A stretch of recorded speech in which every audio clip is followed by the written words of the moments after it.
because in most cases they won't even see you. You're going to go for this HQ. You want to take the HQ down. This is the most important thing of anything, is getting the HQ destroyed. So right now I'm going to actually be attacking this HQ. This HQ should go down in a second. As you see, the HQ goes down, and now I'm going to be able to focus on this anti-tank. And right now my opponent has nothing to stop anything. My opponent has nothing to stop this attack now. I've actually taken down the armor base, and everything else, everything should be good. I can actually fanaticism right here, and I press terror. I always do that. For some reason I think, I can't show you guys now, but for some reason I think the lines are fanaticism and the other one's terror. Sometimes I mess myself up, but regardless, I'm going to be able to stop this attack, and now I'm going to be able to push on my opponent here and start doing some damage. He's actually got assault guns. This is not the best thing I want to push up against. I'm actually going to stay in here. I don't want to get killed. I don't want to get pushed on these assault guns. So now I'm going to actually start macroing up here. I'm going to start building some units over here. I'm going to push, and I'm going to be able to take this guy down and pretty much win this game. Just when you watch this replay, just assume that tank didn't see me, and that would pretty much be the best bet. It was just assume that tank didn't see me, and then you can just pretty much, and that's pretty much all you need to do. In my last replay, nothing even came over here. In my last replay, I pushed up a bit and showed it as put a recon truck here. It's something, if you pressure the CPU, they'll run, but if you just sit back, the CPU will just sit there and do nothing. Or if you don't do anything, sorry, the CPU will just start pressing on you a bit. And that's what ended up actually happening. The CPU started to press on me, and I ended up getting right there. I ended up getting seen. So unfortunately I got seen, but it was sort of too late because you didn't really have any money to make any units, and pretty much that's the whole point of the attack, is just make sure you go along this back door. If you can go along this back door properly, you won't get seen over here. You can actually blitz in and take this down and win the game. In my last replay, I actually stole all of this with all these units because he had nothing left, but at least I'll be able to attack all this and end this game now. So as you can see, this is a very it's a viable strategy, but it's not always going to work. It's not always the best thing in the world to try. It's very risky play early on.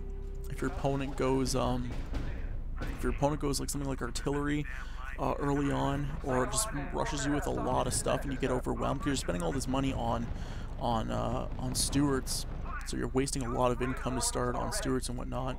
I'll show you what the ruse card I was talking about. I clicked this because for some reason I think it's that. I might have just misclicked or whatnot. So I'm just going to keep pushing on here. I'm just going to try and end this game now. But as you can see, it still works. It's a very viable strategy on this map. This map's actually longer than Tank Graveyard, so this strategy is actually a lot more riskier on this map than Tank Graveyard. I know it looks smaller, but apparently Tank Graveyard's smaller than this.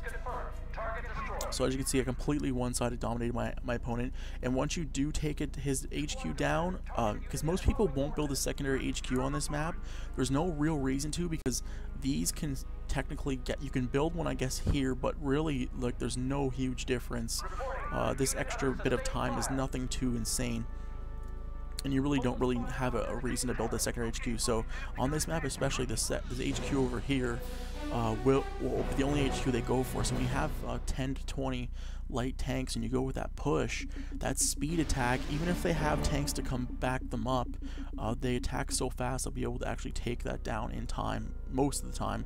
Or at least if you don't take down the HQ, if you don't take down the HQ and they have just their basic bases in the middle, you can at least snipe a depot and snipe some buildings, because by the time you lose every light tank, you'll probably get all of their buildings destroyed, and then at least you're sort of back to square one, and you're not in too big of a hole to start.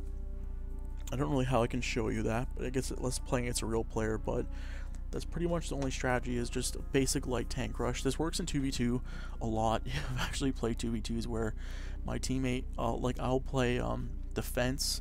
I'll be playing the defensive player. I'll actually cover both of our defense bases. It's something on like a cauldron where you can cover both sides very easily. I'll play basic defense, and my teammate would mass about like 40 light tanks and then push with a blitz fanaticism, and it does a ton of damage because they shoot so fast and they're so quick. It's hard to counter. It's hard to counter a blitzed Steward. rush, because the Stuarts are so quick that your units can't really get there to defend the Stuart attack, so it ends up being an overwhelming victory. I've seen it done a couple of times. It's very effective, but in 1v1 it's sort of viable. Just a little strategy showing you guys. Most of these strategies are a lot of backdoor stuff.